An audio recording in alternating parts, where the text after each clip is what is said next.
কি কিছু বলবেন? অনেক সুন্দর গান করেন তো আপনি।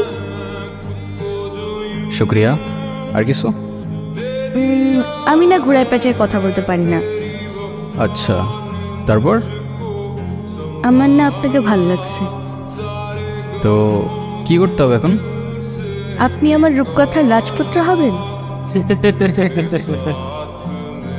না। কেন? আপাতত ফ্রেন্ডশিপ করতে পারেন। ফ্রেন্ডশিপ করে কি হবে? আপনি আমার রাজপুত্র হবেন আর আমি আপনার রাজকন্যা। ভাইয়া আপনারা কিছু মনে করেন না তো, আমার বান্ধবীর স্কুল একটু ঢিলা আছে, এই চল তো তুই। দেখ, হাই রাজপুত্র। Hello, what's up?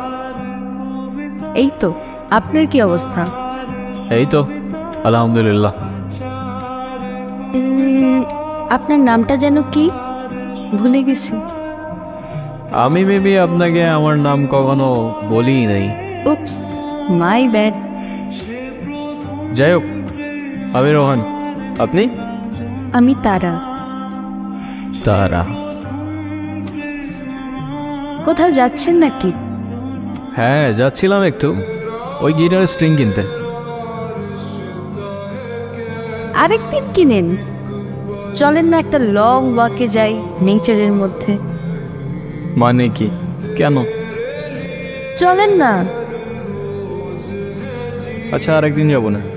ভয় পাচ্ছেন? ভয় পাবো? আর আপনাকে? মানে যা তা না। তাইলে চলেন। কি এমন হবে, খেয়ে ফেলবো নাকি আপনাকে? আচ্ছা আচ্ছা, চলেন চলেন চলেন। আপনার ভয়েসটা কিন্তু মাশাআল্লাহ। কিন্তু আপনি কি সারাক্ষণই গিটারটা নিয়ে ঘুরঘুর করেন? একজন আর্টিস্ট তার আর্ট আর ইনস্ট্রুমেন্ট ছাড়া আর কি নিয়ে ঘুরঘুর করবে বলেন? তবে সত্যি বলতে এই গিটারটা একটু স্পেশাল। আমার যখন 6 বছর বয়স, আমার জন্মদিনে আমার মা গিফট করছিল এটা। এমনিতে আপনার ক্যারিয়ার নিয়ে প্ল্যান কি? মিউজিক। আচ্ছা, আর ব্যাকআপ প্ল্যান? মিউজিক। আপনি আপনার প্যাশন নিয়ে অনেক সিরিয়াস মনে হচ্ছে। প্যাশন বাদ দাও, মিউজিকের বাইরে তো আমার কোনো লাইফই নাই। জাস্ট লাইফই নাই, বুঝছো? আচ্ছা, তারপরেও সাপোজ যদি কখনো মিউজিক ছেড়ে দিতে হয়, তখন কি করবেন? মিউজিক ছেড়ে দিতে হবে মানে? মানে বুঝলাম না তো আমি। সমস্যা কি আপনার? ফায়দামি করতেছেন আমার সাথে?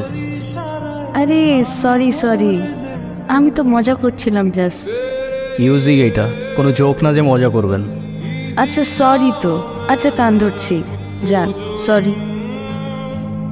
It's okay. আচ্ছা, আমার না যেতে হবে, লেট হয়ে যাচ্ছে। ইস, লেট হয়ে যাচ্ছে? কি এমন কাজ তোমার? মানে আপনি থেকে ডিরেক্ট তুমি তো চলে আসছো না? হ্যাঁ, কেন, কোনো সমস্যা? না, বাট কেন যেন মনে হচ্ছে তুমি খুব নাচরবান্ধা টাইপের মানুষ না? তুমি বুঝলে কি করে? এমনি গেস করলাম।